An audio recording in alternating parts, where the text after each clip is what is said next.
The humidity in Serenity Creek, Georgia, didn't just hang in the air. It was a physical weight. It settled on your skin, seeped into your clothes, and silenced the world under a thick, buzzing blanket of cicadas. For Detective Maya Collins, 3 months transferred from the relentless concrete labyrinth of Atlanta's gang unit, the quiet was the most unnerving part.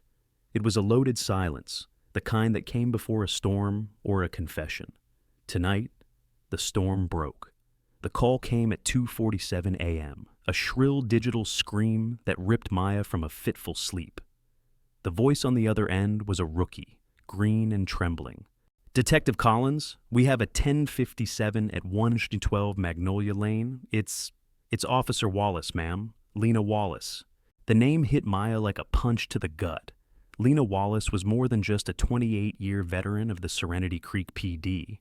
She was an institution. A 51-year-old black woman, a widow who had raised 2 kids on a cop's salary. She was the bedrock of the community, the kind of cop who knew every resident by name and treated them with a firm but fair hand. She was one of the few people who had welcomed Maya with genuine warmth, a knowing look in her eyes that said, "I know what it's like for us here." Magnolia Lane was on the right side of town, where the lawns were manicured and the houses wore cheerful coats of paint. But tonight, that cheer was grotesquely distorted by the flashing red and blue lights of 2 patrol cars. The strobing colors painted violent, fleeting images across the pristine white siding of Lena's small, tidy home. It was a violation, a sacrilege. Maya ducked under the yellow tape, her senses on high alert. The air was thick with the cloying scent of gardenias from a nearby bush, now mixed with the metallic tang of something deeply wrong. Sheriff John Redding was already on the porch, a mountain of a man whose folksy charm and welcoming smile were the town's most effective camouflage. He was white, powerful, and ran Serenity Creek like a personal fiefdom. "Detective Collins," he said, his voice a low rumble. He didn't offer a handshake. "Nasty business, a real tragedy for our department. Lena was one of our best." "What do we have, Sheriff?" Maya kept her tone clipped, professional. She refused to be intimidated by the power radiating off him. "Looks like a B&E gone wrong," Redding said, gesturing vaguely toward the open front door. "Neighbor heard a commotion, called it in. We found her in the living room, single gunshot wound to the chest." Maya stepped inside, and the first thing that struck her was the order. The living room was immaculate. A stack of magazines sat neatly on the coffee table, the pillows on the sofa were fluffed, and there wasn't a speck of dust on the polished wooden floors. Except for the dark, ugly stains seeping into the beige area rug where Lena's body lay, covered by a sheet, the room was perfect. It was too perfect. There were no signs of a struggle, no overturned furniture, no broken glass. A robbery gone wrong should have been messy, chaotic. This was sterile. It was a stage, not a crime scene. This was the first crack in the official story. A silent alarm bell ringing only in Maya's head. "Forensics are on their way," Redding continued, his presence filling the small room. "I'm thinking we start looking at the usual suspects. Maybe some lowlife from the South Side got bold, figured a cop's house was an easy mark." The South Side was where most of the town's black and poor white families lived. It was a lazy, predictable assumption. It was a dog whistle. Maya's jaw tightened. "With all due respect, Sheriff, this doesn't feel like a random B&E. The front door shows no signs of forced entry. Was it locked?" The rookie who met her at the door stammered, Yes, ma'am, we had to force it." So, the killer had a key, or was let in. Maya knelt, careful not to disturb anything. She saw a small, overturned picture frame on an end table, half hidden behind a lamp. It was the only thing out of place. She carefully picked it up with a gloved hand. It was a photo of Lena with a young man, almost a boy, both of them smiling. He was tall, lanky, with sensitive eyes and dark curly hair. He was also white. "You're new here, Collins," Redding's voice cut through her thoughts. It had lost its folksy warmth and was now edged with steel. "You may have done things differently in Atlanta, but down here, we have a way of handling our business. We trust our instincts. And my instincts tell me this is a tragedy born of desperation, not some complicated conspiracy." He looked pointedly at the body, then back at her. I'd suggest you focus your attention on where the trouble usually starts. Look into her community. See if she had any enemies you might understand. The implication was clear, a venomous cocktail of racism and condescension. Your people, your problems. He was drawing a line, not just in the investigation, but between them. He was telling her to stay in her lane. Maya stood up, meeting his gaze without flinching. My job is to follow the evidence, Sheriff, wherever it leads. The silence in the room stretched, thick and heavy as the Georgia night. The only sounds were the buzz of the cicadas outside and the crackle of the police radio, broadcasting a language of chaos into a room that was chillingly, unnervingly calm. Maya knew, with a certainty that chilled her to the bone, that Lena Wallace was not the victim of a random burglar. She was the victim of a secret, and that secret was buried somewhere deep in the suffocating soil of Serenity Creek. And the sheriff was standing right on top of it, daring her to dig. The autopsy room at Serenity Creek General was cold, sterile, and smelled of bleach and death. It was a stark contrast to the cloying humidity outside, a place where truths were stripped bare. Dr. Gerald Jero Vance, the medical examiner, was a quiet, meticulous man who had been friends with Lena Wallace for over 2 decades. As he peeled back the sheet covering Lena's body, his usual professional detachment was gone, replaced by a deep, weary sadness. "She fought back, Maya," Jero said, his voice low. He pointed to Lena's hands. Hard, defensive wounds on her forearms, and look at this. He gestured to her fingernails. "I found skin fragments under the nails of her right hand. We're running the DNA, but it's male." She tore into her attacker. That contradicted Redding's neat B&E theory. A thief who gets surprised usually runs. They don't typically stay for a knockdown, drag-out fight with a trained police officer unless something else is at play. "There's more," Jero continued, holding up a pair of tweezers with a tiny dark fiber. "Found this embedded in the entry wound. It's wool, high-quality cashmere blend to be exact. Not the kind of thing you see much of around here, especially not on the lowlifes Redding wants you to chase. Cashmere in the Georgia heat. An attacker who was let into the house. A violent struggle. The pieces were forming a picture, but it was abstract, confusing. Maya's mind went back to the tidy living room, the lack of chaos. The fight hadn't happened there. It was personal, intimate, and had likely happened somewhere else in the house. The living room was where it ended. Later that day, Maya decided to canvass the neighborhood again, this time alone. Redding's deputies had done a cursory pass, but she wanted to hear things they might have missed or been told not to hear.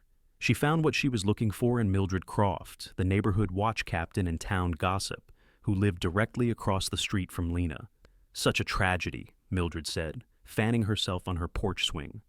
Lena was such a strong woman, kept to herself mostly since her husband passed. But lately, she leaned forward conspiratorially. Lately, she had a visitor, a young man. Maya felt a familiar prickle of anticipation. "Did you get a good look at him, Ms. Croft?" "Oh, several times. He always came late, after dark, and parked a street over. Very secretive." She pursed her lips. "He was a boy, really. Tall, skinny thing. Always had a hoodie pulled up. But the streetlight caught his face once. You know who he looked like? The spitting image of Sheriff Redding's boy, Caleb. Just sadder. Caleb Redding. The boy in the picture frame. 17 years old. A quiet, artsy kid who was the polar opposite of his domineering father. A relationship between a 51-year-old cop and the 17-year-old son of her boss wasn't just scandalous. It was a stick of dynamite tossed into the very foundation of Serenity Creek's social order. It was a motive, a powerful one. Armed with this new, explosive information, Maya knew she had to tread carefully. She couldn't just march into Redding's office and accuse his son. She decided to approach it obliquely. She found the sheriff reviewing files in his office, the door wide open in a performance of transparency. "Sheriff, I'm running down a few local leads in the Wallace case," she began, keeping her voice level. "Just routine. I was wondering if I could have a chat with your son, Caleb. I understand he knew Officer Wallace from some of the department's youth outreach programs." The change in Redding was instantaneous and terrifying. The folksy smile vanished, and his eyes, a pale, washed-out blue, became as cold and hard as river stones. He stood up slowly, the chair scraping against the floor. He was no longer the town sheriff. He was a predator defending his territory. "My son is grieving, detective," he said, his voice dangerously soft. "His mother passed 2 years ago. He doesn't need to be dragged into a murder investigation, especially by an outsider who doesn't understand the first thing about this town or the people in it." He walked around the desk, stopping just a foot from her, using his size to dominate the space. Maya stood her ground, her heart hammering against her ribs. "It would just be a few questions," she insisted, though she knew it was pointless. "No," he said, the single word cracking like a whip. "You will not go near my son. You will not speak his name in connection with this case. You will continue to investigate the leads I gave you. Am I making myself clear?" The threat was no longer veiled. It was a direct order and a promise of consequences if she disobeyed. He wasn't just stonewalling, he was building a wall around his son, and he was daring her to try and climb it. Maya held his icy gaze for a long moment before giving a curt nod. "Crystal clear, Sheriff." As she walked out of his office, the stares of the other deputies felt like physical blows. The battle lines had been drawn. This was no longer just a murder investigation. It was a war, and she was on one side, with the entire Serenity Creek Police Department and its powerful, furious sheriff on the other. The whispers had become a roar, and Maya knew that if she wanted to find Lena's killer, she would have to fight her way through the very men who were supposed to be on her side. Sheriff Redding's warning echoed in Maya's mind, a constant, low-frequency hum of threat. He had forbidden her from pursuing the most viable lead in the case, effectively shackling her investigation. But Redding had underestimated her. Maya had spent a decade in Atlanta navigating departmental politics and corrupt superiors. She knew there was more than one way to skin a cat, especially when the cat was a lion who thought he was king of the jungle. She couldn't go after Caleb directly, so she would have to come at it from another angle, Lena's. What was going on in the respected officer's life that led her into a secret, forbidden relationship? Her chance came in the form of a department-wide email about clearing out the lockers of deceased officers. It was standard procedure, but for Maya, it was an opportunity. She met Jarrow, the ME, in the quiet of the empty locker room. As the executor of Lena's professional effects, he was the only one with the key. "Redding's watching you, Maya," Jarrow warned, his voice barely a whisper. "He's put the word out. No one is to cooperate with you on anything not directly related to the official line of inquiry." "Which is why I need you, Jarrow," Maya replied, her gaze steady. "You knew her. You know this B&E story is garbage. Help me find the truth." Jarrow hesitated, the conflict plain on his face. Helping her meant risking his career, his peaceful life in this town. But his loyalty to Lena won out. He sighed, a sound of resignation and resolve, and unlocked the metal door. Lena's locker was as neat and orderly as her home. A pressed spare uniform, a pair of polished boots, a few commendations. But tucked away at the back, beneath a worn copy of the Georgia Criminal Code, was a small leather-bound notebook. It wasn't official police issue. It was personal. Maya's fingers tingled as she picked it up. "This is it," she breathed. She took it back to her small, sterile apartment, the one place in Serenity Creek where she didn't feel like she was being watched. Flipping it open, her initial excitement turned to frustration. The pages were filled with Lena's neat cursive, but it was written in a code. Letters were replaced with symbols, numbers, and what looked like random doodles. It was an intricate personal cipher, designed to keep a secret world hidden in plain sight. For hours Maya worked, poring over the pages, looking for a pattern. She tried common cryptographic keys, birthdays, anniversaries. Nothing worked. Frustrated, she stared at the wall, her mind replaying every detail of the case. The picture frame. The boy with the sad eyes. Caleb Redding. On a hunch, she wrote his name at the top of a fresh sheet of paper. Calebredding. She began to test the letters against the most frequent symbols in the diary. A small star symbol appeared constantly. What if it was E, a crescent moon for A? Slowly, painstakingly, a few words began to emerge. He sees me. It was the key.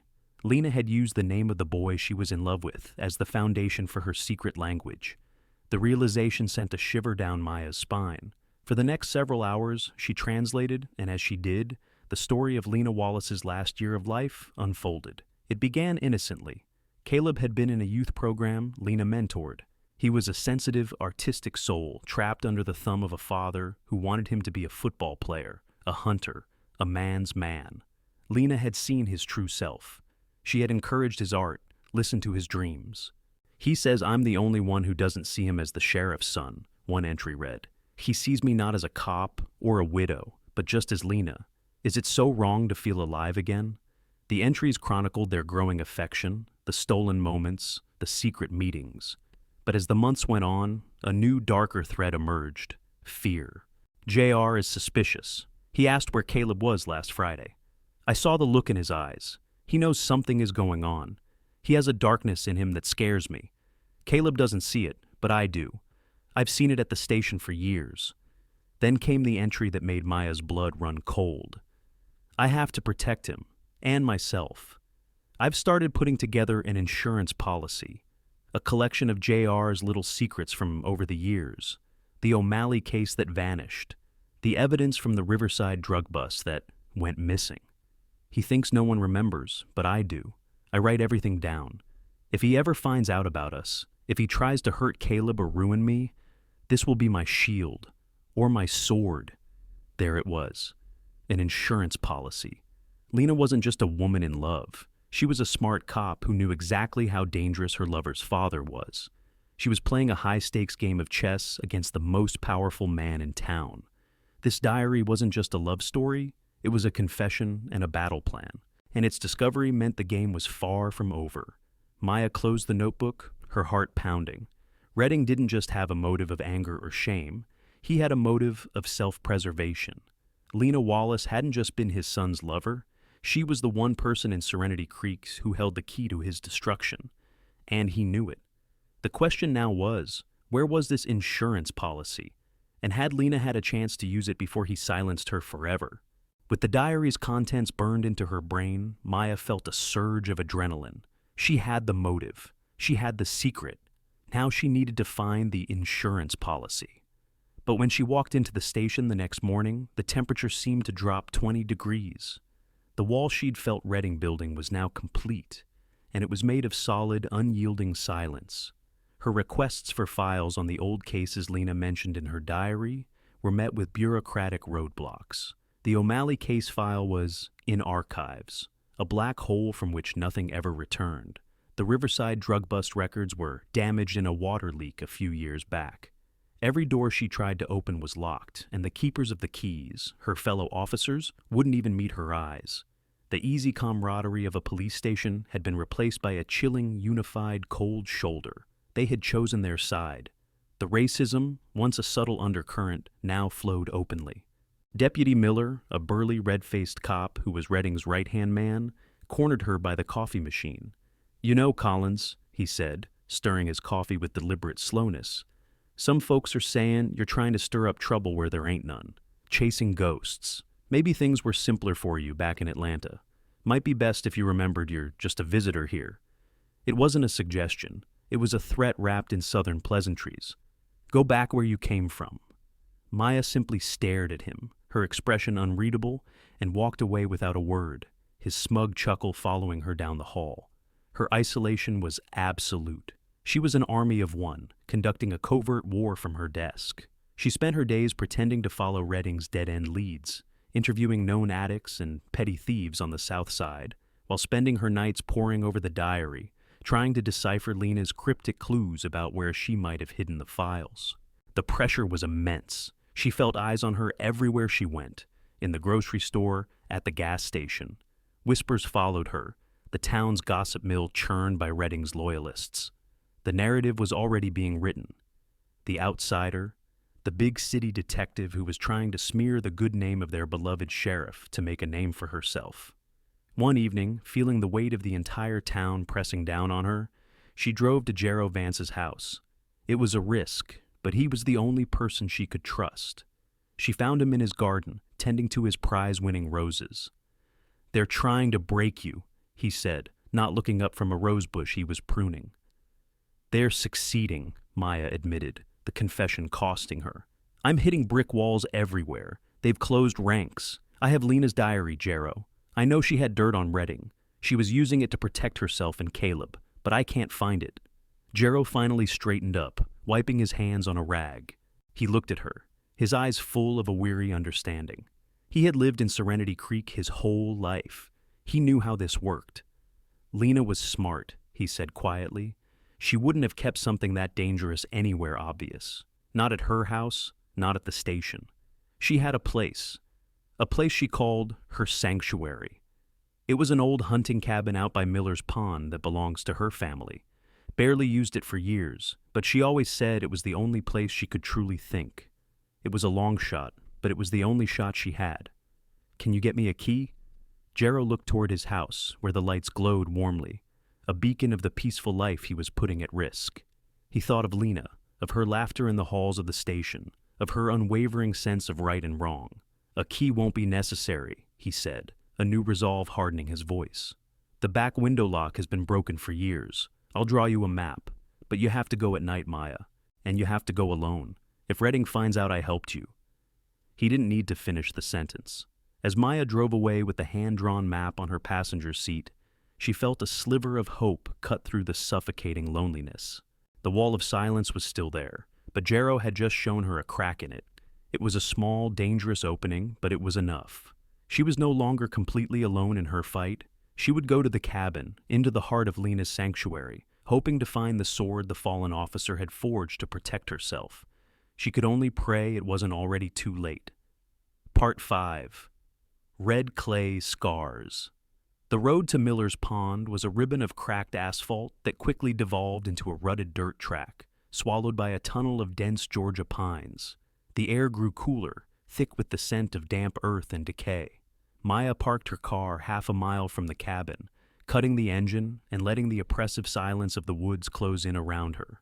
Every snapping twig, every hoot of a distant owl sounded like a footstep behind her. She found the cabin just as Jero had described it, a small, dilapidated structure sagging under the weight of time and humidity.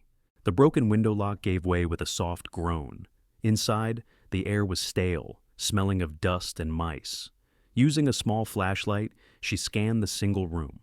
It was Spartan. A dusty bed, a small table, a stone fireplace filled with old ashes. She searched for hours, her hope dwindling with every empty drawer and undisturbed floorboard. There were no hidden files, no insurance policy. Lena's sanctuary was empty.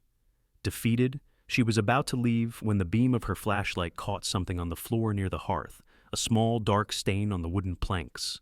It looked like a rust spot, but her gut screamed otherwise. Back at the station, she knew she couldn't test the sample herself without raising suspicion. She had to find a way to make it official.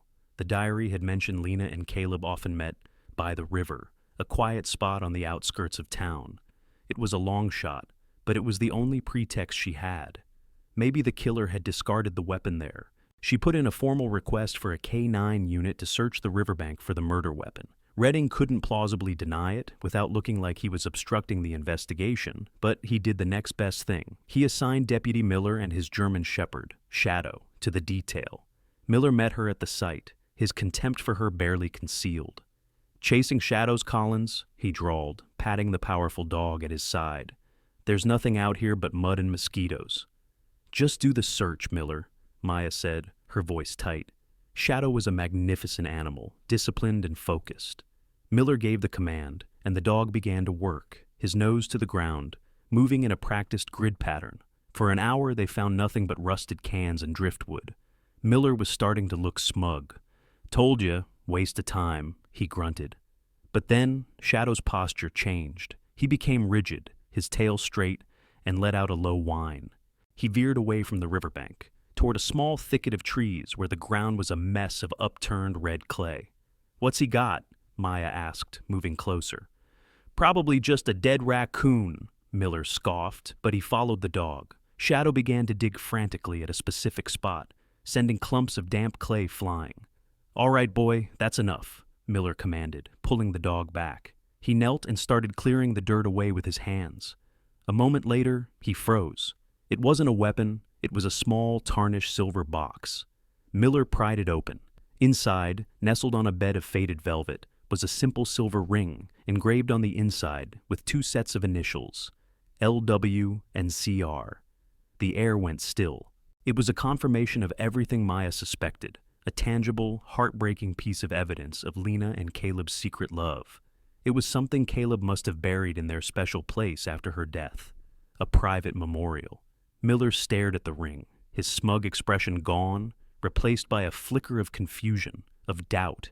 He had followed Redding's narrative without question, believing Maya was on a witch hunt.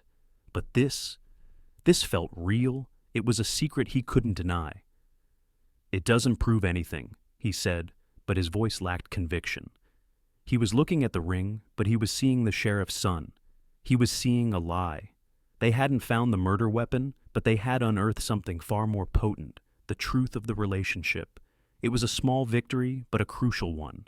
The discovery of the ring was a scar on the face of Redding's perfect narrative, and for the first time, Maya saw a glimmer of doubt in the eyes of one of his most loyal men. The wall of silence was still standing, but she had just hammered a deep, undeniable crack into its foundation. The hunt for the weapon was a bust, but the hunt for the truth had just taken a giant leap forward. The silver ring wasn't a murder weapon, but it was a powerful key. It was undeniable physical proof of a relationship that Sheriff Redding had tried to erase, and it gave Maya the legal justification she desperately needed. Probable cause to question Caleb Redding. She knew she couldn't bring him into the station. It was Redding's kingdom, and the walls had ears. Instead, she got a court order, served it with a state trooper as a witness to prevent any claims of impropriety, and arranged the interview at a neutral location, a small, sterile conference room at the county courthouse. Redding was furious but legally cornered. He was forced to attend, along with a high-priced lawyer from Atlanta. Caleb entered the room looking like a ghost. He was pale, his eyes were sunken, and he seemed to shrink under the combined weight of his father's glare and the lawyer's watchful presence.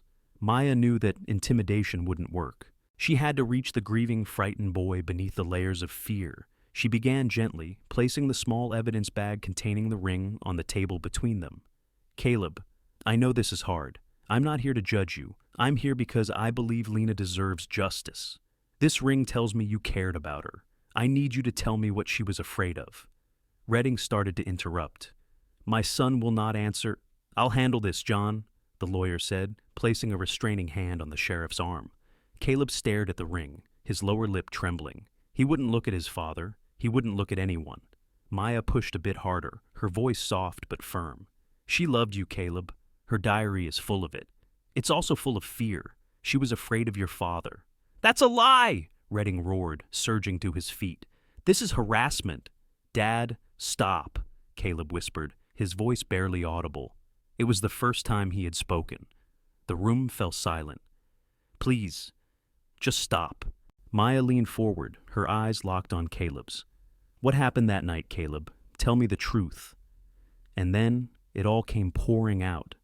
The story tumbled from him in a torrent of grief and guilt. He and Lena had been deeply in love.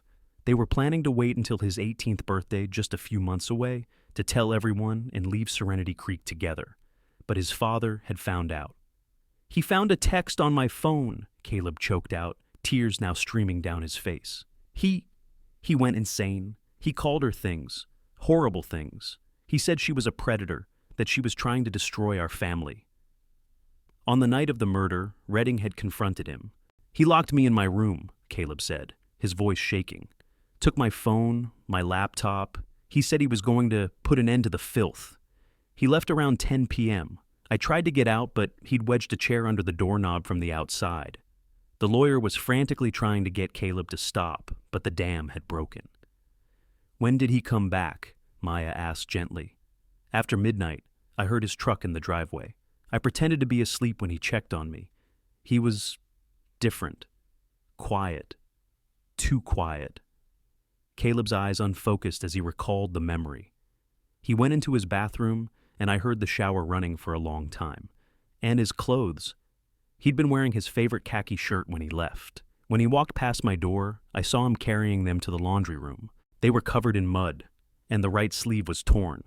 Redding sat frozen, his face a mask of stone-cold fury. His son had just dismantled his alibi, and placed him at the scene of the crime. Was there anything else? Maya pressed. Caleb squeezed his eyes shut. His hand, he whispered. When he put his hand on my doorframe, I saw it. A long, deep scratch across his knuckles. It was bleeding. She fought back, skin fragments under the nails. Jarrow's words screamed in Maya's mind. She had it. Not a confession to murder, but the next best thing. A detailed, corroborated eyewitness account that painted a damning picture of Sheriff John Redding's actions on the night Lena Wallace was killed. Caleb's testimony wasn't just a story. It was a weapon, forged in grief and aimed directly at his father's heart. Maya looked from the weeping son to the silently raging father. The power dynamic in the room had irrevocably shifted. The sheriff was no longer the untouchable king. He was a cornered animal, and for the first time, Maya knew with absolute certainty that she was going to take him down. All she needed now was the final devastating proof Lena had left behind, her insurance policy. And now, thanks to Caleb, she had a much better idea of just how desperate Redding was to keep it hidden. Caleb's confession had given Maya the momentum she needed, but it was still his word against his father's. She knew Redding would tear his own son apart on the stand, painting him as a confused, grieving lover, lashing out. To nail Redding to the wall, she needed Lena's insurance policy. She needed cold, hard proof of his corruption. She went back to the diary, rereading the entries about the insurance policy, searching for a clue she might have missed. Lena wrote about needing a place that was safe from JR, a place of sanctuary, but not mine. It couldn't be the hunting cabin. It had to be somewhere public, yet private. A place Lena had access to, but Redding wouldn't think to search. One line stood out. Sometimes the safest place to hide a secret is in the house of God, right under the devil's nose. The house of God. Lena was on the board of trustees for the Serenity Creek First Baptist Church, the oldest black church in the county. Redding, a prominent member of the white-steepled Presbyterian church across town, would never set foot in it. Maya met with the church's elderly pastor, Reverend Michael Jones, a man whose eyes held the long history of his community. She explained the situation, omitting the details about Caleb, but emphasizing that Lena had been investigating corruption that threatened the town. Reverend Jones listened patiently, his hands steepled. Sister Wallace was a pillar of this church and this community, he said, his voice a deep, comforting baritone. She mentioned to me once, if anything were to happen to her, that I should give her prayer box to someone who sought true justice. He led Maya not to the main sanctuary, but to a small, disused storage room in the church's old wing, filled with hymnals and dusty furniture. In the corner, under a pile of old choir robes, was a simple wooden footlocker. It was Lena's prayer box. Maya's hands trembled as she lifted the heavy lid. It wasn't filled with prayers. It was filled with dynamite. Inside were meticulously organized files, each one detailing a different instance of Sheriff Redding's abuse of power. There were bank statements showing unexplained cash deposits that coincided with major drug cases being dismissed. There were sworn, notarized affidavits from people Redding had intimidated over the years. There were photographs of the sheriff meeting with known criminals from a neighboring county. It was a complete, devastating portrait of a decade of corruption. But the most damning piece of evidence was at the very bottom, a small digital audio recorder. Maya pressed play. The voice that filled the dusty room was Lena's, calm and steady. It was a recording of a phone call. Lena, I know about the evidence you buried in the O'Malley case, John. I know where the money from the Riverside bust went. Redding, his voice a venomous hiss. You have no idea what you're playing with, Lena. You need to back off. Lena, it's over. I have everything. If you don't leave Caleb and me alone, if you so much as look at him the wrong way, this all goes to the state investigators. We're leaving Serenity Creek when he turns 18. You will not stop us. Redding, you think you can blackmail me in my own town? You are signing your own death warrant, you hear me? I will bury you. The recording clicked off, leaving a ringing silence in the small room. Maya felt a cold dread wash over her. It was a direct threat, a clear motive. This was the conversation that had signed Lena's death warrant. She had cornered him, and he had lashed out with deadly force. Reverend Jones, who had been listening with a grim expression, slowly shook his head. The Lord tells us vengeance is his, he said softly. "But he also tells us to be instruments of his justice. Take it, detective. Let the truth be heard." Clutching the recorder and the files, Maya walked out of the church into the bright Georgia sun. The world felt different, sharper. The bird song, the rustle of leaves, everything seemed to be holding its breath. This wasn't just an insurance policy anymore. It was a eulogy and a final testament. Lena Wallace, even in death, had given Maya the sword she needed. Now, all Maya had to do was find the courage to wield it, knowing that when she did, the king of Serenity Creek would unleash the full force of his fury upon her. The hunt was over. The war was about to begin. Maya knew that possessing the files was one thing. Using them was another. Redding still controlled the board. She had to bypass him and go straight to the State Bureau of Investigation. But before she could make her move, Redding, sensing the walls closing in, launched a preemptive strike. She arrived at the station the next morning to find 2 internal affairs officers from a neighboring friendly county waiting for her. They informed her, with cold formality, that she was being placed on administrative leave, effective immediately. "On what grounds?" Maya demanded, her voice tight with disbelief. "Allegations of witness tampering in the case of a minor, Caleb Redding," the senior officer read from a sheet of paper, "and for conducting an unauthorized, off-the-books investigation. You are to surrender your badge and service weapon." It was a perfectly executed bureaucratic assassination. Redding had twisted her interview with Caleb into a crime, using his power to neutralize her before she could use the evidence against him. As she placed her badge on the desk, she could feel Miller and the other deputies watching, their faces a mixture of triumph and unease.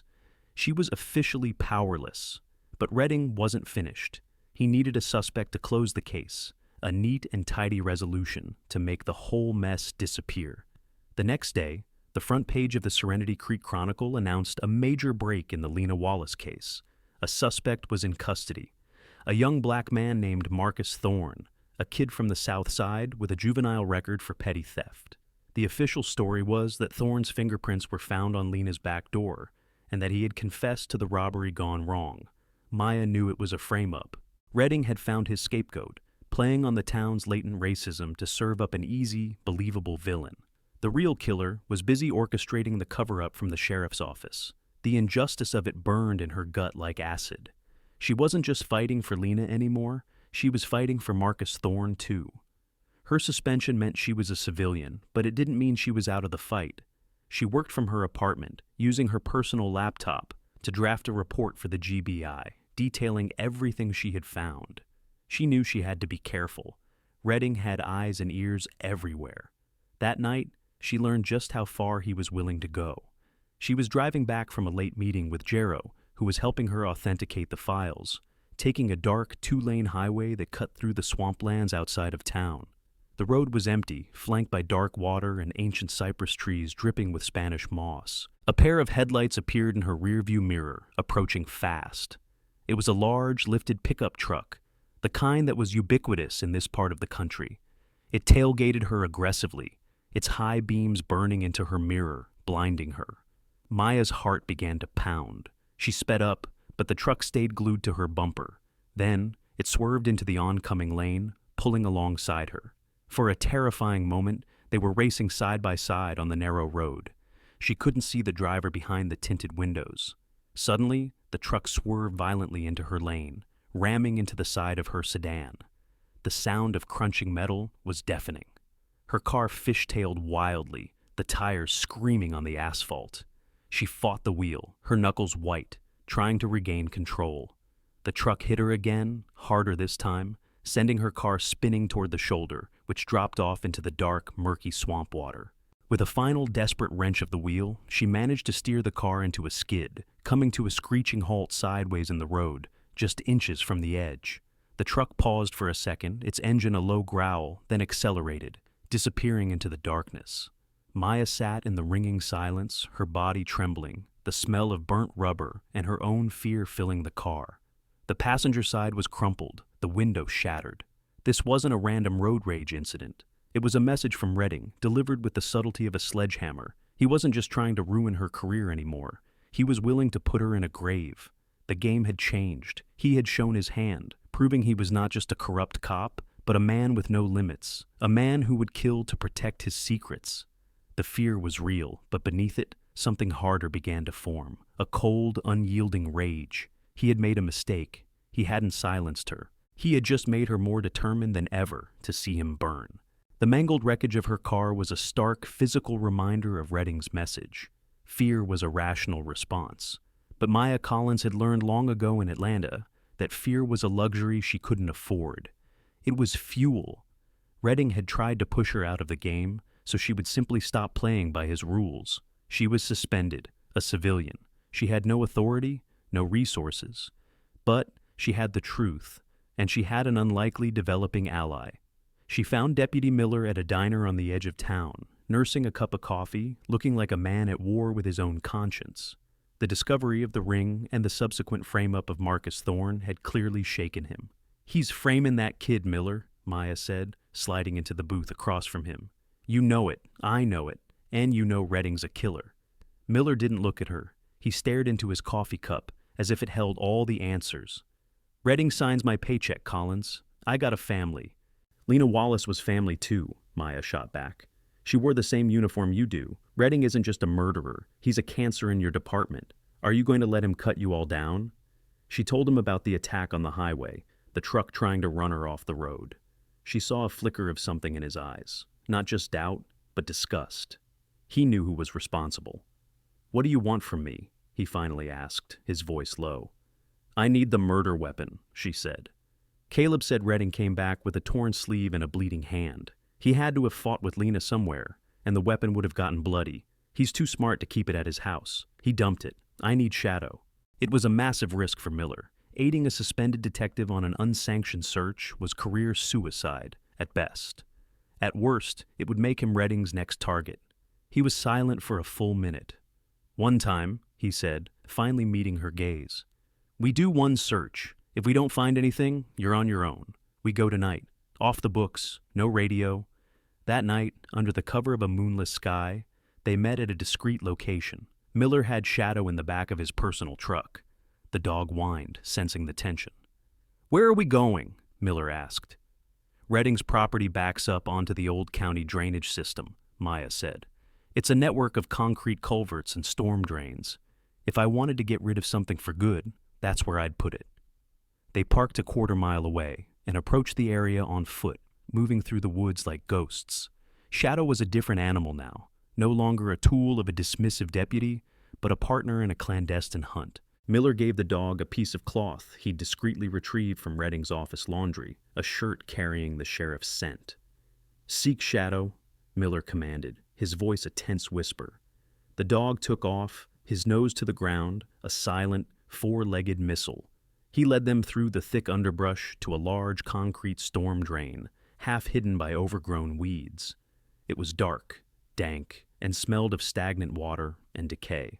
Shadow stopped at the mouth of the culvert, barking once, a sharp, definitive sound. He wouldn't go in.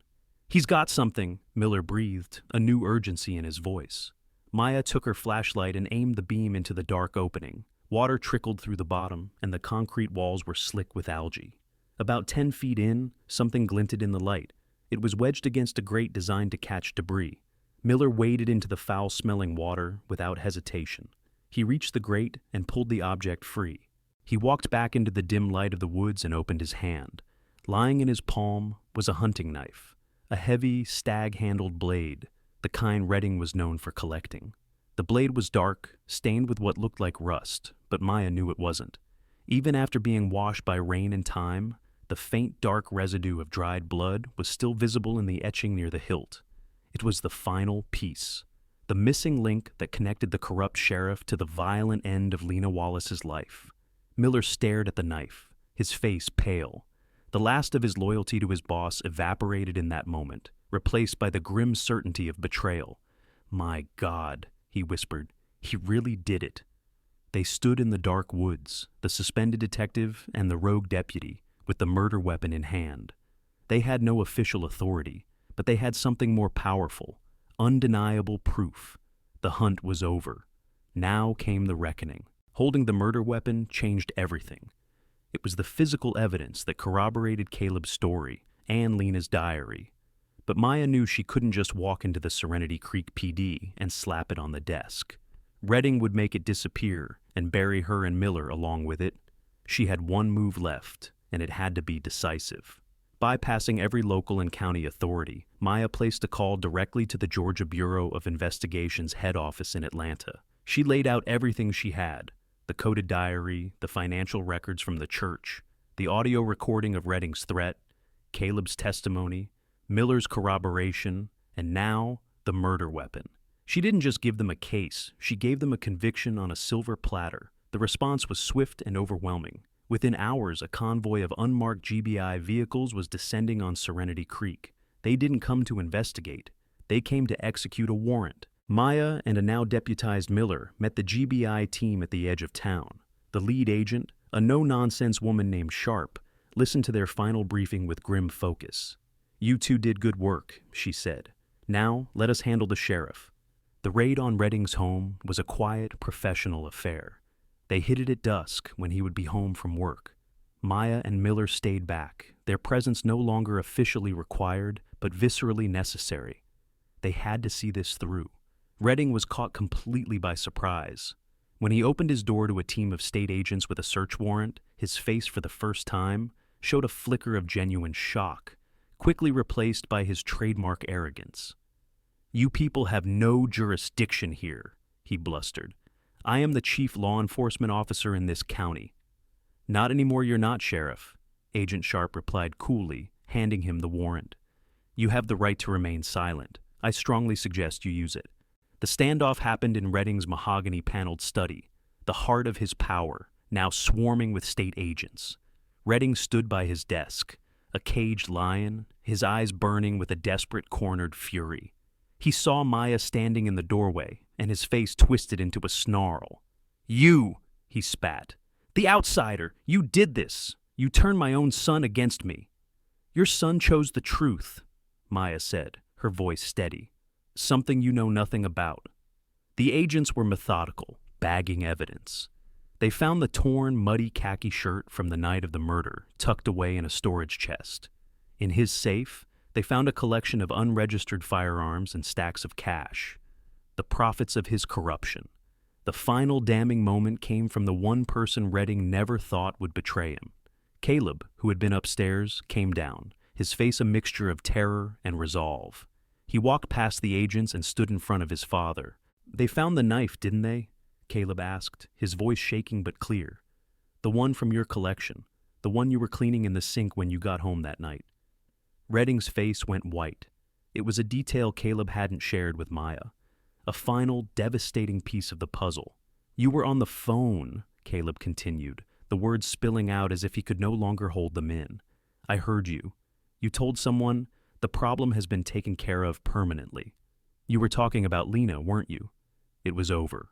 Redding's arrogance finally crumbled, replaced by the hollow look of a defeated man.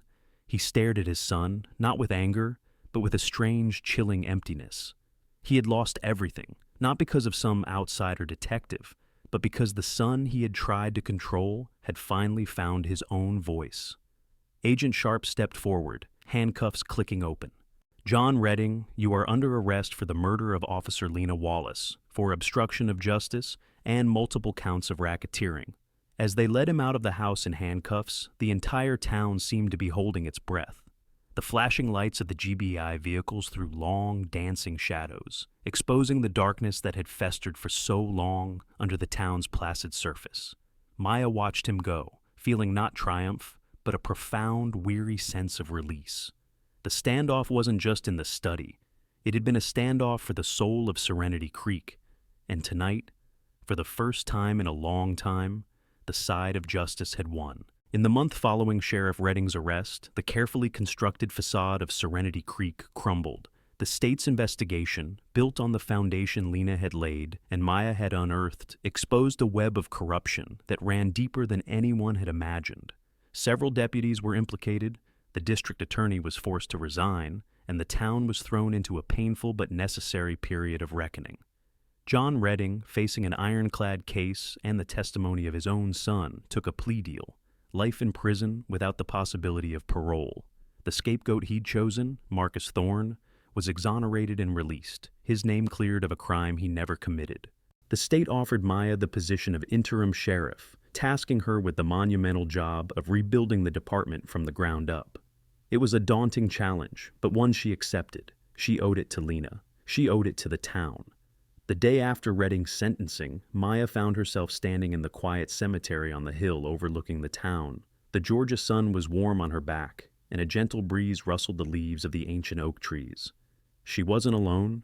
Caleb was there, standing in front of a simple, polished granite headstone that read, Lena Wallace, a guardian of the peace. He had placed a bouquet of white lilies at its base. He looked older than his 17 years, the sadness in his eyes now tempered with a quiet strength she hadn't seen before. I'm leaving, he said, his voice soft. Going to stay with my aunt in Oregon. I applied to an art school out there, a new start. I think she would have liked that, Maya replied, her gaze on the headstone.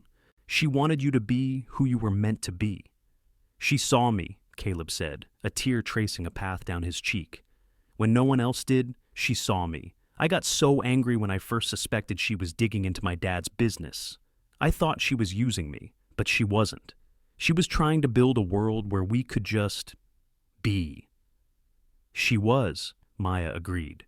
She was trying to protect you from the fallout she knew was coming. They stood in silence for a few moments, two people from different worlds, bound together by the memory of a woman who had changed both of their lives. Thank you, Detective Collins, Caleb said finally, looking at her directly. For not giving up, for seeing her too. He gave a last, lingering look at the grave and walked away, not toward the town below, but toward a future he would now get to build for himself. Maya remained, her thoughts turning to the difficult road ahead. Rebuilding trust in a community broken by betrayal would be a long, arduous process. But as she looked at Lena's name, etched in stone, she understood the true nature of her legacy. It wasn't in her tragic death, but in the unwavering courage she had shown in life. The story of Serenity Creek served as a stark and painful lesson. It showed that evil often wears a friendly, familiar face, and that the quietest, most peaceful-seeming places can harbor the deepest darkness. But it also proved that justice is not a passive force. It is an active pursuit, often shouldered by those who are willing to stand alone against a corrupt system, to speak truth to power, even when their voice shakes. Lena Wallace's fight had cost her everything, but her quiet, steadfast pursuit of the truth had ignited a fire that ultimately purified the town she had sworn to protect. Her legacy was the hard-won peace that would follow, a reminder that the courage of one good person can, in the end, be enough to bring a monster out of the shadows and into the light.